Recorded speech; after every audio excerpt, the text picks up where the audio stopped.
sa verse 1, kayo po sa verse 2, sabay-sabay po tayo sa verse 18.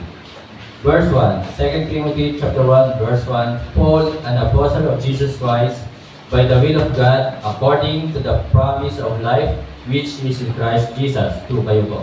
Timothy, my dearly beloved son, grace, mercy, and peace from God the Father and Christ Jesus our Lord.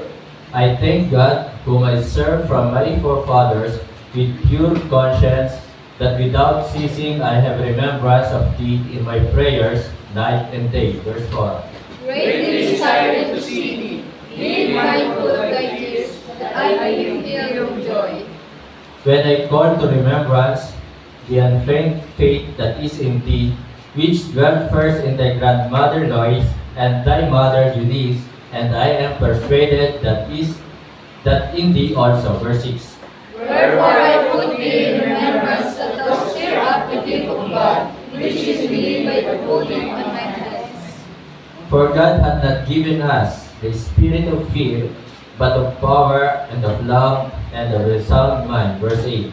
Be not thou therefore ashamed of the testimony of our Lord, nor of me his prisoner, but be thou partaker of the afflictions of the gospel, according to the power of God. Who hath saved us and called us with an holy calling, not according to our works, but according to his own purpose and grace, which was given us in Christ Jesus before the world began. Verse 10. But is now made manifest by the appearing of our Savior Jesus Christ, who hath abolished death, and hath brought life and immortality of light through the gospel. Whereunto I am appointed a preacher, and an apostle, and a teacher of the Gentiles. Verse 12. For the which cause I also suffer these things, nevertheless I am not ashamed, for I know whom I have believed, and I am persuaded that he is able to keep me that I have believed and against. Hold fast the form of sound words, which thou hast heard of me, in faith and love, which is in Christ Jesus. Verse 14. The good thing which was committed unto thee, given by the Holy Ghost, which dwelleth in us. This thou knowest, that all they which are in Asia be turned away from me, of whom are Phygelus and Hermogenes. Verse 16. The Lord give mercy unto the house of Onesiphorus, for he also refreshed me, and was not ashamed of my preaching. But when he was in Rome, he sought me out very diligently, and found me. Verse 18, altogether ready quick. The Lord grant unto him that he may find mercy of the Lord in that day, and how many days he ministered unto me at Ephesus, thou knowest very well. Tayo po lahat ay muko pumikit, tayo po ay manalangin. Dakilang Diyos na makapangyarihan po sa lahat. Muli, pinupuri ka namin, pinapasalamatan sa iyo pong kabutihan at katapatan. Na muli kami po ay inyong tinipon dito sa inyong pong bahay-sambahan upang makapakinig po ng inyong banal na salita. Salamat sa pag-iingat mo po sa amin, nakarating po dito ng maayos at ligtas sa bawat sandali na kami po ay inyong pong iniingatan. Dalangin ko po aming Diyos, kayo po ang patuloy na magbalik ng pagpapala sa mga kapatiran na nagtatapat sa iyo at sa mga kapatiran na naglilingkod po sa iyo at nagpapagamit. Salamat po sa kanila pong buhay. Salamat po, Ama, sa buhay na inyong pong kaloob sa amin, sa kaligtasan. Salamat po na kami po ay binigyan mo po ng pribilehyo na ito ay aming pong paglingkuran. Sa aming pong paglilingkod, Banal Espiritu, samahan po kami at puspusin. Pagkalooban mo po kami ng knowledge at wisdom. Nawa sa aming pong paglilingkod, pangalan mo siya may taas. At nawa po, Panginoon, ay huwag namin itaas ang aming pong sarili at patuloy po na kami po ay magpakababa sa iyong harapan. Na aminin po namin na kung hindi dahil sa iyo, tunay na wala po kaming magagawa. Wala kaming may pagmamalaki sa buhay po na ito, sa aming pong paglilingkod. Lahat po ito, lahat ng aming napagtagumpayan, ito po ay inyong pong biyaya, ito po inyong pong kaloob sa amin. Pagpalain mo po ang bayan ng mataas na kahoy. Pagpalain mo po ang mga nanunungkulan dito, na sila po ay manungkulan, na mayroong pagkakaisa at pagtatapat. Nawa, sila po ay patuloy na magamit sa kaunlad ng bayan ito. Aking binabalik sa iyo, Ama, lahat ng papuri at pasasalamat. Ito po ay aming dalangin sa pangalan po ng aming Panginoon Jesus. Amen. Magandang hapon po. Okay. So mga kapatid, mga minamahal, sabi po ng verse 9, 2 Timothy chapter 1, verse 9, who hath saved us and called us with an holy calling, not according to our works, but according to His own purpose and grace, which was given us in Christ Jesus before the world began.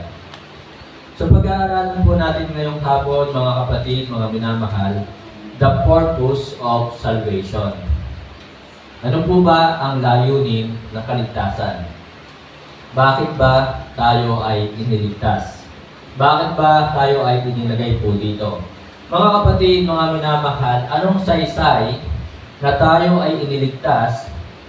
Ano ang saysay na pagiging Kristiyano po natin kung tayo po mga kapatid, mga minamahal, ay walang ginagawa para sa gawain ng Panginoon?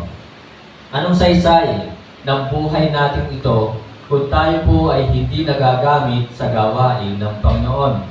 Mga kapatid, nais ko pong makita ninyo na lahat ng bagay sa mundong ito ay nilikha ng Diyos, meron po yung purpose. Ang mundo, nilikha ng Diyos para meron tayong titirhan. Ang tubig, nilikha ng Diyos upang meron tayong iinumin. Ang mga puno na namumunga ay nilikha ng Diyos upang meron tayong kakainin. Ang damit, nilikha ng Diyos, ito ay para takpan o protektahan ang ating katawan. So mga kapatid, mga minamahal, ang lahat po ay mayroong purpose. Na ikaw sa iyong buhay, kaya ka bibili ng isang gamit, ay meron kang purpose, meron kang layunin. So sa aking pong buhay, ako po ay nagpe-pray na magkaroon ng family or ng asawa for the glory of God. Na ako po ay nagpe-pray na magkaroon ng makakapartner upang merong kasama sa paglilingkod. Yan po ang purpose. So mga kapatid, mga minamahal, natawa at taga-Emery nung sinabi ko nung prayer meeting sa kanila na marami sa ngayon nawawala ng pag-asa magkaroon ng asawa. So natawa sila. So sa edad kong 42, di ba? Ang iba tumatanda na, nawawala ng pag-asa. So, and then kaya nga naman, dahil nawawala ng pag-asa, puso ever na, Brother Luis. Kahit unbeliever, liligawan, kahit unbeliever, sasagutin. So, pero hindi po yan ang topic natin. Na-share lang.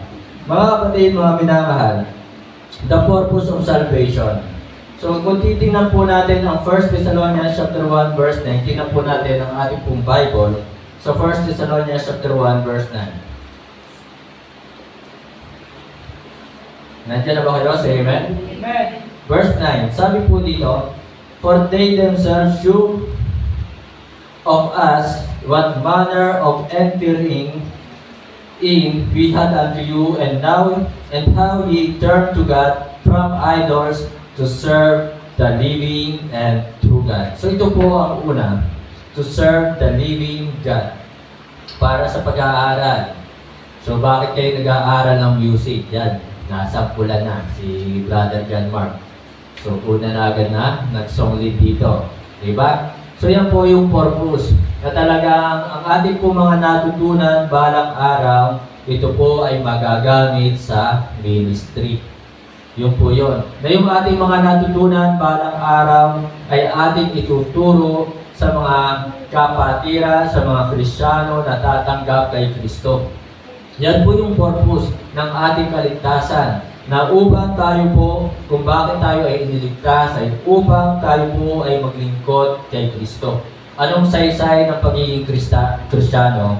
Anong saysay na tayo ay naligtas kung hindi tayo nagagamit sa paglilingkod? Akala ng iba, napakadali na maging Kristiyano. Madali ang maligtas by faith alone, through Christ alone. Pero ang kaligtasan ay ibinigay sa atin, mayroon pong purpose ang Diyos. So mga kapatid, sana maunawaan ito ng lahat ng Kristiyano na kung bakit si Kristo ay nagbuwis ng buhay, nagsakripisyo ng buhay, ay upang tayo ay maligtas at balang araw tayo naman ay maging kagamit-gamit sa gawain ng Diyos. Kanina, sabi nga po ni Mika, Pastor, naalala ko nung tayo nandun pa sa luma na kayo yung nagsusunglit.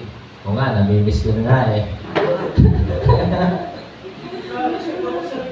Okay, kaya lamang, yung pala tamang tono nun. Sabi ni Nangil dito, yung pala yun. Okay? Ay kapag ako nasaan yung magsumli, dahil siya, mawawala ulit kayo sa tono. Okay? So mga kapatid, mga minamahal, tingnan po natin ang ating pong Bible sa 2 Timothy chapter 4, kung di po nagkakamali. 2 Timothy chapter 4, verse 2.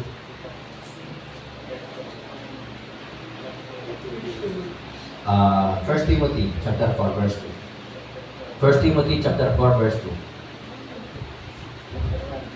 Tingnan po natin ang ating pong Bible sa 1 Timothy chapter. Okay, so hindi pa rin yan ano.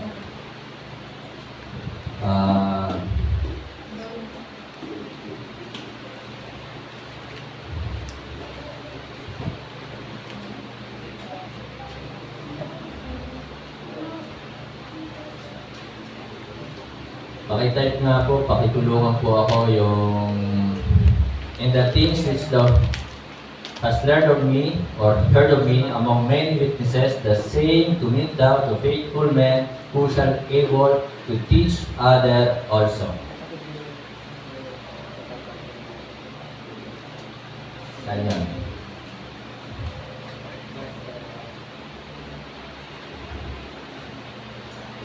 Okay, 2 Timothy chapter 2, verse 2. And the things that thou hast heard of me among many witnesses, the same commit thou to faithful men who shall be able to teach other also. So mga kapatid, lahat ay mayroon pong purpose, mayroon pong dahilan. So bakit tayo ay iniligtas ng Diyos, bakit tayo inilagay po dito sa gawain ni Kristo ay upang balang araw tayo naman po ang maging kagamit-gamit sa ministry. So ito po ang dahilan bakit tayo ay iniligtas, to serve the living God. Sana'y maunawaan ito ng mga tunay na tumanggap kay Kristo. So sabi po ng 2 Timothy chapter 1 verse 3, kung babalikan po natin ang 2 Timothy chapter 1 verse 3, ang sabi po dito, I thank God whom I serve from my forefathers. So si Pablo, simula nung tumanggap kay Kristo ay naglingkod na po siya. Sapagkat nalaman ni Pablo, naunawaan ni Pablo na kung bakit siya ay iniligtas ni Kristo upang siya ay maglingkod sa tunay na Diyos. So mga kapatid, mga minamahal dati, tayo po ay naglilingkod doon sa maling Diyos. Di ba? Na talagang dati ang sipag ko doon sa napakalaking simbahan. Nililinis namin yun, yung napakalaking simbahan. Binubunot namin, pinuploorwax namin. Baliwala kung kami ay pawisan-pawisan. Sapagkat akala namin kami ay naglilingkod sa tunay, buhay at makapangyarihang Diyos. Pero mali pala. Pero kaya ako po ngayon ay nagpapasalamat na ako ngayon ay dinala sa katotohanan. Dinala ako sa katotohanan. Luke chapter 1, 74-75. Luke chapter 1, 74-75. Tingnan po natin. That He would grant unto us that we be delivered out of the hand of our enemies. So tayo po ay iniligtas mula sa kamay ng ating mga kaaway, sa kamay ng dyablo, might serve Him without fear. So yun po ang ating purpose, na talagang tayo po ay maglingkod, might serve Him without fear. Na dapat huwag kang matakot, di ba? So maaaring nakakakaba. Sa first time lang yan, kakabahan ka, Brother John Mark. Di ba? Hindi ka makatingin sa audience, hindi ka makatingin sa mga kumakanta. Pero next time na pagtayo mo dito, baka ikay katulad na rin ni Brother Luis, na talagang energetic magpaawit. Di ba? So maaaring sa ngayon, hindi mo pa mafe-feel na talagang masarap pala na masarap palang magpaawit, masarap pala na maging song leader, masarap palang magamit sa ministry. Maaaring ngayon, pero someday, malalaman mo, maunawa mo na napakahalaga ng ginagawa ni Brother Luis. Diba? Napakahalaga na mayroong pong song leader dito. Napakahalaga. Sapagkat talagang noon pa man po sa Old Testament ay talagang mayroon pong pag-awit na sila ay umaawit. At ang ginawa nga dati ng Diyos, yung choir ang inilagay doon sa unahan ng laban. Diba? Bakit choir? Ay may labanan yan. So, pero may purpose ang Panginoon. Kaya dahil sumunod ang mga Israelites noon, so kumilos ang Diyos at nagkaroon po ng divine intervention. So yan po, nasa ating pong paglilingkod, mga kapatid, mga minamahal, huwag po tayong matakot. Diba? Huwag tayong matakot. Maglingkod tayo ng walang takot. Hindi tayo dapat matakot sapagkat sabi ng Bible, what shall we then say to these things? If God be for us, who can be against us? Romans chapter 8 verse 31. What shall we then say to these things? If God be for us, who can be against us? Maaaring mahirap po ang maglingkod. Pero tandaan, kung ikaw ay talaga na kay Kristo, hindi ka maano ng sino man tao. Walang sino man tao ang magiging laban sa iyo. So, maaaring mayroong uusig. Pero mga kapatid, tandaan niyo po, si Kristo ay kasama mo. Kaya huwag kang matakot. So, paglingkuran natin ang Diyos without fear. And then, sabi pa po niya sa verse 75, in holiness and righteousness before Him all the days of our life. All the days. Hindi po yan naunawaan ng maraming Kristyano. Na kailangan talaga maglingkod all the days of our life without fear, with holiness, with righteousness. Kasi ang iba po, nagpapagamit, naglilingkod, pero sinasamahan ng kalokohan, sinasamahan ng kabalbalan. So, hindi po gano'n ang nais ng Diyos na paglilingkod. Ang sabi ng Bible, no man can serve two master. No man can serve two master. Kaya kung tayo po ay kay Kristo lamang tayo. Diba? Now, without fear, with holiness, with righteousness, and then kung babalikan po natin ang 2 Timothy chapter 1 verse 3, ang sabi po dito sa verse 3, tingnan niyo po, I thank God whom I served from my forefathers with pure conscience. So maglingkod po tayo na mayroon pong malinis na buti or malinis na konsensya, malinis na puso. Kasi yung iba, naglilingkod nga sila. Pero ginagamit nga po sa kasamaan ang kanilang paglilingkod. So sinyo, katulad na lang ng Katibuloy. So sinasabi niya siya anak ng Diyos, appointed son of God, pero ginamit sa kasamaan. So tayo po mga kapatid, mga minamahal, kung tayo po ay maglilingkod sa Diyos, talagang tayo po ay maglingkod na mayroon pong malinis na puso. Ito ang buhay natin bilang Kristiyano. Ito yung dahilan bakit tayo ay iniligtas. So, amen po ba? Amen. Isang bagsak nga po dyan. Ay, nako. Kung kayo puyat, puyatin po ako. So, yan po. Na tayo po ay maglingkod na mayroong malinis na puso, malinis na buti. And then with holiness, na talagang tayo po bilang na kay Kristo na mamuhay na may kabanalan. Mamuhay na mayroong kabanalan. Kasi talagang, at para magawa po natin na tayo mamuhay na may kabanalan, layuan po natin. Iwasan na natin yung mga bagay na alam natin mali. Yung mga bagay na talagang makakasira sa ating patutuo. Yung po yun. Kasi yung iba po, dito po talaga nahuhulog eh. Lalo na yung ibang mga pastor. Diba? Nahuhulog sa tukso. So sila po ay hindi makapabuhay na may kabanalan. Isang dahilan bakit sila ay nawawala sa ministry, nawawala sa pagpapastor. So talagang, kaya ako po ay humihingi po sa inyo ng prayer. Isama niyo po ako sa prayer na talagang matapos ko at takbuhin, na talagang all the days of my life ay ako ay maglingkod na mayroong kapanalan, mayroong malinis na budhi o malinis na puso. Tingnan po natin ang ating pong Bible sa Romans chapter 7 verse 6. Romans chapter 7 verse 6. Nandiyan na ba kayo? Amen. Bilis Romans chapter 7 verse 6. But now we are delivered from the law, that being dead, wherein we were held, that we should serve in newness of spirit and not in the oldness of the letter. So malinaw po, binanggit po diyan that we should serve in newness in spirit. Ito ang dahilan bakit tayo ay iniligtas. Ito yung dahilan, ito yung purpose ng ating kaligtasan upang tayo po ay maglingkod. At 2 Timothy chapter 1 verse 9, who hath saved us and called us with an holy calling. Ang pagkatawag po sa atin ay banal na pagkatawag. Ang tumawag sa atin ay banal. Kaya bilang tayo po ay mga ligtas, tinanggap natin si Kristo, mabuhay po tayo na mayroong kabanalan.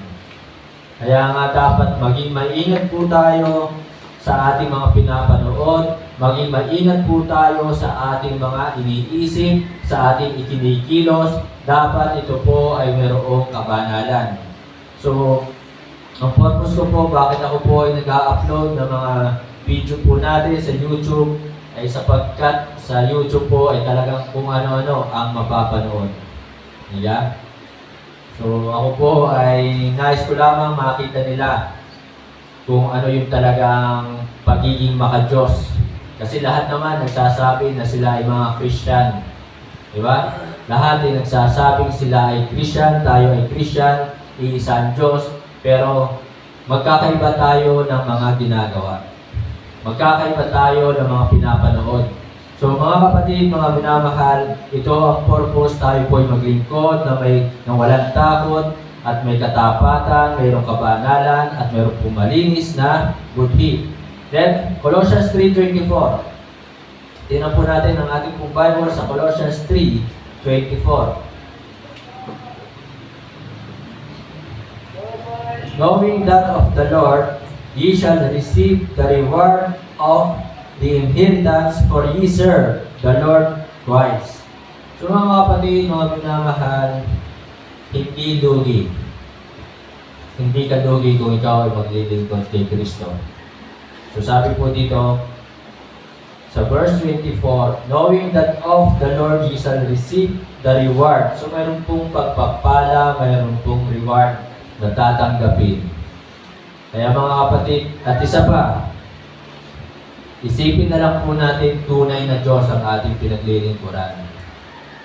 Tunay na Diyos. Maaaring ang ibang tao, sila'y masaya na sila'y nasa magandang company. Nasa malaking company sila. Nagtatrabaho at naglilingkod. Ang ibang tao, masaya na sila'y naglilingkod, bodyguard ni President, BBM. Diba? At para bagang sila'y nakasandal na sa pader. Yun na nakasandal sa pader. At matibay na ang kinatatayuan. Pero ang pinakamaganda po sa lahat at ang pinaka-the best ay yung ikaw ay maglingkod sa Diyos. Yun talaga ang pader na hindi mag-iiba. Diba? Ang Diyos. Kasi ang Diyos ay makapangyarihan. Yun talaga ang talagang makakatulong sa lahat ng oras, anytime. Oo, masaya sila na sila ay naglilingkod kay President. Pero ang makakapagligtas sa iyo, walang iba kundi ang Diyos, si Kristo. Ang mahigit na makakatulong sa iyo ay walang iba kundi si Kristo. So yun po, na talagang tumawag ka kay Kristo anumang oras, ikaw ay pakikinggan at tutulungan. Eh sa palagay ninyo, tumawag na kayo kay President, baka abutin tayo ng siyam-siyam. Diba? At kung tayo ay hihingi kay President, So yun po yun. Kaya mga kapatid, mga minamahal, ito po ang ating purpose, bakit tayo ay iniligtas. Walang saysay ang pagiging Kristiyano kung hindi tayo maglilingkod kay Kristo. Walang saysay. Ano ba't naging Kristiyano ka? Ano ba't naging anak ka ng Diyos? Ano ba't naligtas ka? Diba? So, kung wala ding kaibahan sa buhay natin, walang saysay po yan. Oo, ligtas ka. Pero anong kabuluhan? Ano yung halaga? Ano yung kabuluhan? Diba? So, walang saysay ang pagiging Kristiyano, yung kaligtasan natin, kung hindi tayo maglilingkod kay Kristo. Then, tinan po natin ang James chapter 4, verse 7. James chapter 4, verse 7. Submit yourselves therefore to God. Resist the devil and he will flee from you. Pangalawang purpose po bakit tayo iniligtas, mga kapatid, mga minamahal. Ayun tayo po ay magpasakop, sumunod. Yun po yung dahilan. Kasi nung una, tatanungin ko po kayo, kapag araw ng linggo, nasaan kayo? Nasa bahay lang. Alam nyo ba na uutos ng Diyos? Noon, nung hindi pa kayo ligtas, alam nyo ba na uutos pala ng Diyos na huwag pabayaan ng pagsamba? Hindi. Diba? Nung hindi pa kayo ligtas, alam nyo ba na uutos ng Diyos na basahin ng Bible araw at gabi? Hindi rin. So, hindi ko rin po alam dati, nung ako po ay hindi pa ligtas, hindi ko rin po alam dati na utos ng Diyos basahin ang Bible araw at gabi sapagkat hindi naman itinuturo sa akin. Diba? Ng relihiyon na aking nakagisnan. Hindi naman po yun itinuro sa akin. Ng relihiyon na aking nakagisnan. Na utos pala ng Diyos na dapat basahin ang Bible araw at gabi.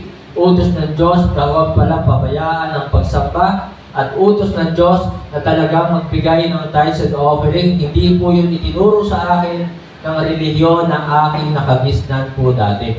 Amen po ba?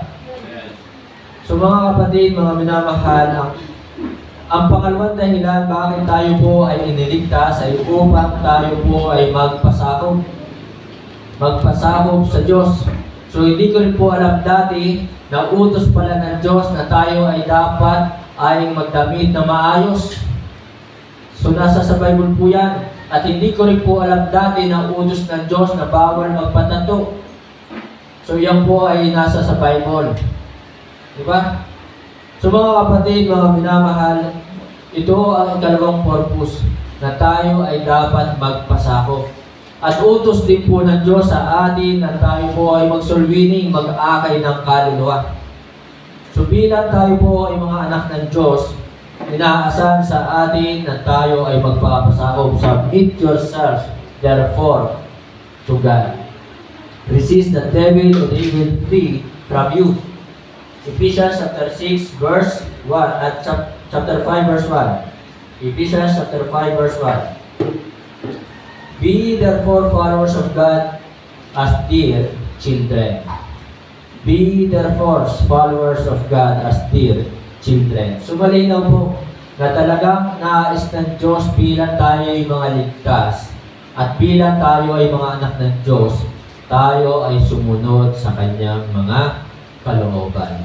So walang saysay, mawawala ng kabuluhan na tayo ay naligtas kung hindi rin naman po tayo magpapasakop. Diba? Kung hindi tayo susunod sa Kanyang mga utos. Kaya mga kapatid, salamat kayo po'y nandito every Sunday. Salamat na kayo po'y nagbabasa ng Bible. Salamat na kayo po ay nagpe-pray. Salamat na kayo po ay nagbibigay ng tithes and offering. Sapagkat yung tithes and offering po yan ay ginagamit natin pambayad dito sa bahay-sambahan. Yan po tithes and offering na yan ay ginagamit natin para sa mga bayarin.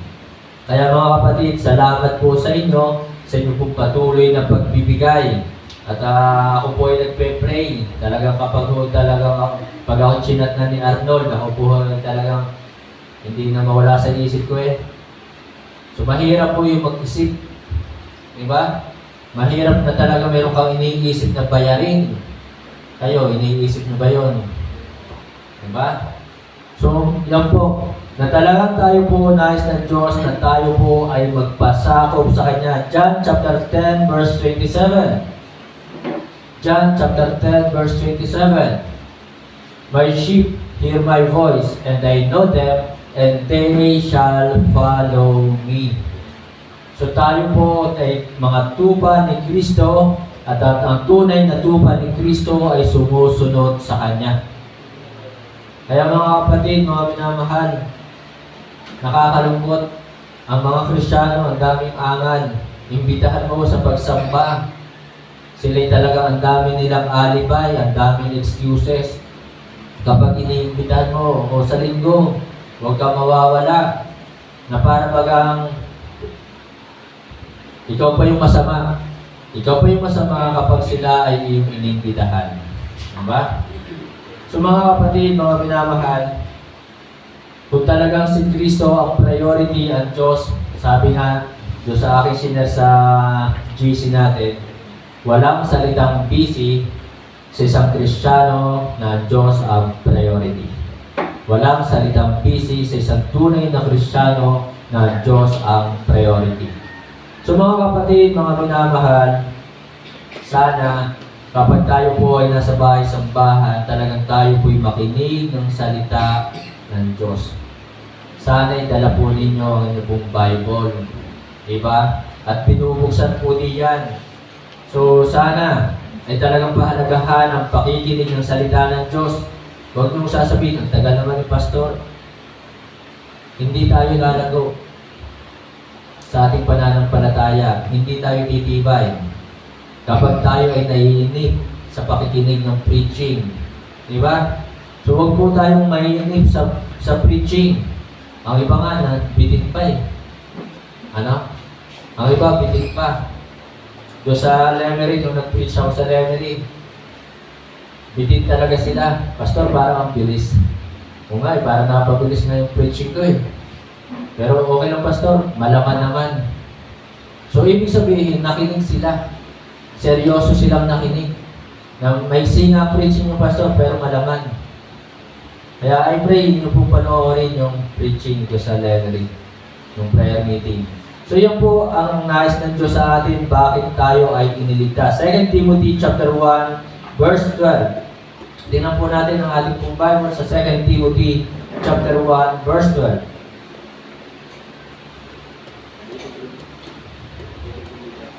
So sabi po dito sa verse 12, for the which cause I also suffer these things. So si Pablo ay nagtiis ng maraming bagay sapagkat siya po ay nagpasakop at sumunod sa kalooban ng Diyos ni Kristo. Tunay po na talagang sa ating pong paglilingkod, sa ating pagsunod, maraming bagay na tayong pagtitisan. Diba? Kaya sana mga kapatid, mga minamahal, kung kayo man ay inaantok, yan nga po'y kasama sa inyong pagtitiis. Kung kayo man ay nagugutom na dyan, naiinip na dyan, yan po ay kasama sa inyong pagtitiis. At ang ating pong pagbibigay ng ating tithes and offering, o yung pong isipin na yan ay burden, yan po ay blessing. Blessing po ang makapagbigay sa gawain ni Kristo.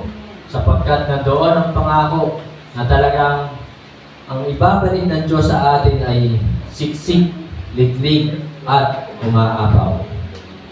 So yun po. So yan po yung purpose bakit tayo ay iniligtas, upang tayo ay magpasakop. Walang saysay ang pagiging Kristiyano kung hindi tayo sumusunod kay Kristo. Ano pa't naging Kristiyano tayo? Ano pa't naligtas tayo? Ano pa't sinasabi natin tayo mga anak ng Diyos? Para sa tahanan, ano ba't naging anak kayo? Kung hindi naman kayo sumusunod sa inyong magulang. Di ba? Ano ba't naging miyembro kayo ng pamilya kung hindi kayo sumusunod sa inyong magulang? So anong saysay ng pagiging anak? Anong saysay ng pagiging anak ninyo kung hindi kayo sumusunod sa magulang? Di ba? Ganun din po tayo bilang tayo ay mga anak ng Diyos.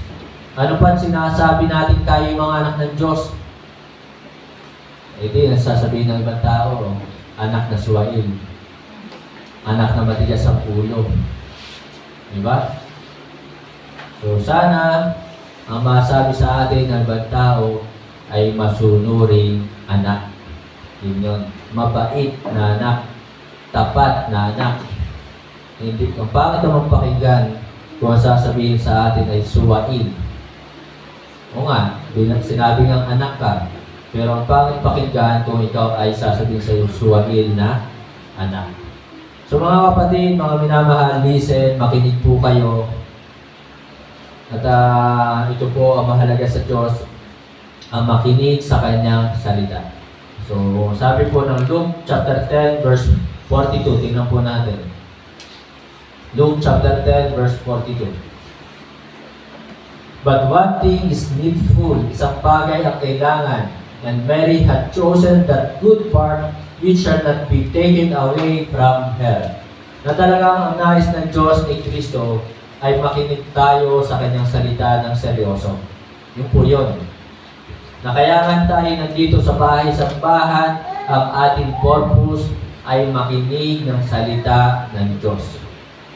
So tayo po ay makinig ng maayos. So yan po mga kapatid, na tayo ay iniligtas upang tayo ay magpasakop sa Kanya. Last, verse 12. 2 Timothy chapter 1 verse 12.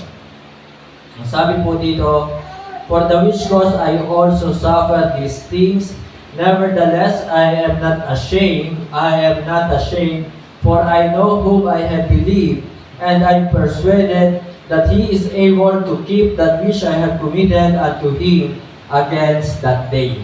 Mga kapatid, nais ng Diyos maunawaan natin na isa sa mga layunin ng Diyos bakit tayo ay iniligtas ay upang ating ibahagi ang Ebanghelyo ni Kristo. To share the gospel of Christ. So sabi po dito ni Pablo, I am not ashamed. Ang sabi sa Romans chapter 1 verse 16, for I am not ashamed of the gospel of Christ, for it is the power of God unto salvation to everyone that believeth, to the Jew first and also to the Greek. Huwag po natin ikahiya ang Ebanghelyo ni Kristo. Ang sabi ng Mark 15, verse 16. Tingnan po natin ang ating po Bible sa Mark 15, verse 16. O Mark 16, verse 15. Mark 16, verse 15. Baliktad pala, sorry. And He said unto them, go ye into all the world and preach the gospel to every creature. This is our purpose, to share the gospel, to every creature. Nais ng Diyos na yung mga mahal sa buhay maligtas din. Nais ng Diyos na yung mga klase, kaibigan ay maligtas din. Sana mga kapatid, mga minamahal, sana yung ating mga kapatid na ligtas, tulungan po natin sila na sila'y lumago sa pananampalataya. Tulungan po natin sila na sila din po ay tumibay sa pananampalataya, na sila din po ay mag-mature. Kaya sana'y naisip ninyo na hindi lang kayo nandito sa bahay-sambahan kapag araw ng linggo. So yung mga kapatid ninyong ligtas, sana'y naisip ninyo na sila'y laging magpatuloy na sumasambat, nakikinig ng salita ng Diyos kapag araw ng linggo, upang sila din po ay lumago at tumibay, maging kagamit-gamit sa gawain ni Kristo. Kasi anong saysay na sila ay naligtas? Ano ang saysay na sila ay naging anak ng Diyos kung hindi naman po sila titibay sa kanilang pananampalataya? This is our purpose, to share the gospel of Christ. And then sabi nga po ng John 15, verse 16, ye have not chosen me, but I have chosen you, and ordained you, that ye should go and bring forth fruit, and that your fruit should remain, and whatsoever ye shall ask of the Father in my name, He may give it you. So tayo po ay itinalaga ni Kristo na magbunga. So ye have not chosen me, but I have chosen you and ordained you. So we are elected to share the gospel. We are elected not to be saved, We are elected to serve. We are elected to submit. Tayo po ay itinalaga na maglingkod. Tayo ay itinalaga na magpasakop at mag-akay ng kaluluwa. Yan po yung purpose sa atin ng ating Diyos, ng ating Panginoong Jesus. Itinalaga tayo. Si Kristo ang naglagay sa atin dito. Hindi po ako ang naglagay sa inyo dito. Ako po yung instrumento lamang. Itinuturo ko lamang po sa inyo yung mga bagay na aking natutunan. Ibinabahagi ko lang po sa inyo. Tinuturuan kayo na mag-akay ng kaluluwa. So yan po yung ating purpose. So tayo ay inilagay ng Diyos dito sa bayan ng mataas na kahoy upang tayo po ay magbunga, mag-akay ng kaluluwa. Kaya lang, paano tayo makakapag-akay kung hindi naman nakikita sa atin yung pagbabago? Diba? Paano tayo makakapag-akay kung tayo ay nakikiayon sa takbo ng sanlibutan ito? So, opo, ang ganda ng ating suot every Sunday. Yan ay patunay na hindi ka nakikiayon sa takbo ng sanlibutan ito. Diba?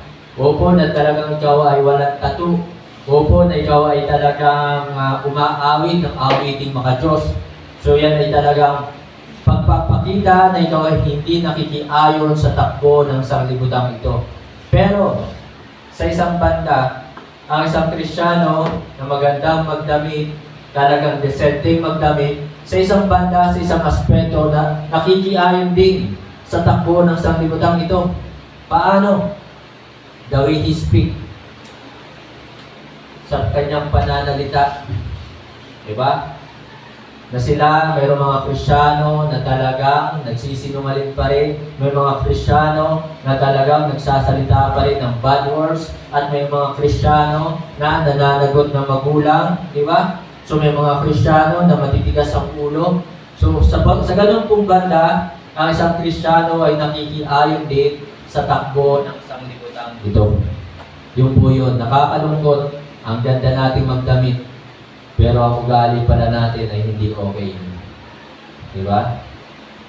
So mga kapatid, mga minamahal, the way you speak, the way you act, sana ingatan po natin.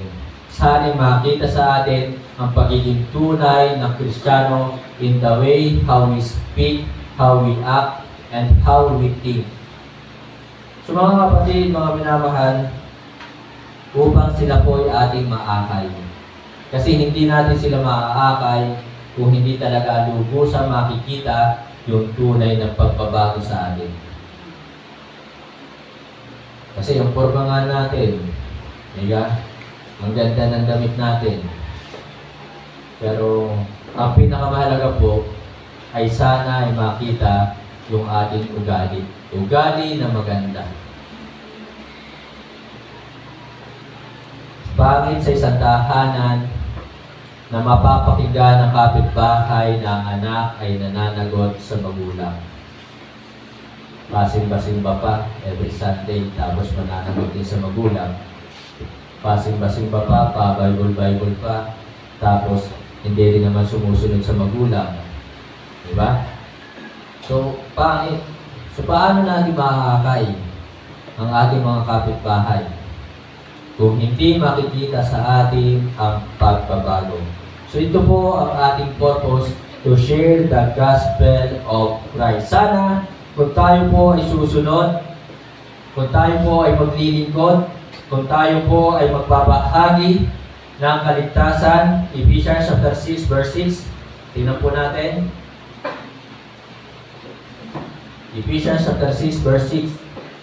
Not with eye service as men pleasers, but as the servants of Christ, doing the will of God from the heart. So sana mga kapatid, kung tayo ay maglilingkod, susunod, magpapasako, mag-aakay ng kaluluwa, sana ginagawa natin ito galing sa puso. From the heart. So mga kapatid, nasabi po ng 2 Timothy chapter 1, verse 13, tingnan po natin. Hold fast the form of sound words, which thou hast heard of me, in faith and love, which is in Christ Jesus. So mga kapatid, si Pablo, ginawa niya lahat ng mga bagay na ito, may pananampalataya at mayroon pong pag-ibig. Kaya sabi po ni Pablo sa 1 Corinthians chapter 13, dito na po tayo magtapos, 1 Corinthians chapter 13, verses 1 to 3.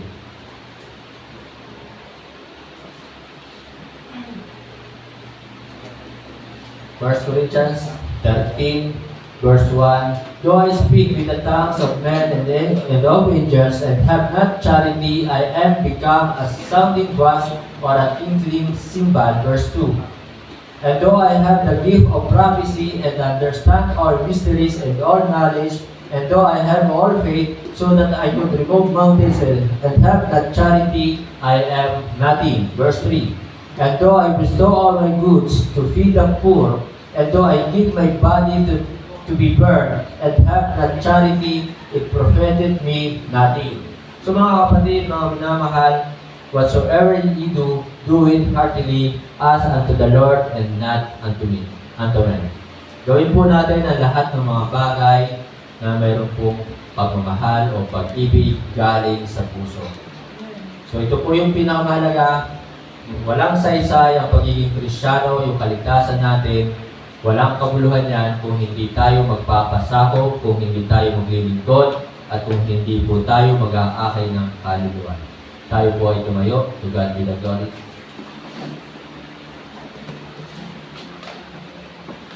Tayo po yung muko, bumiti, tayo po yung manalangin. Ama namin Diyos sa langit. Muli, salamat.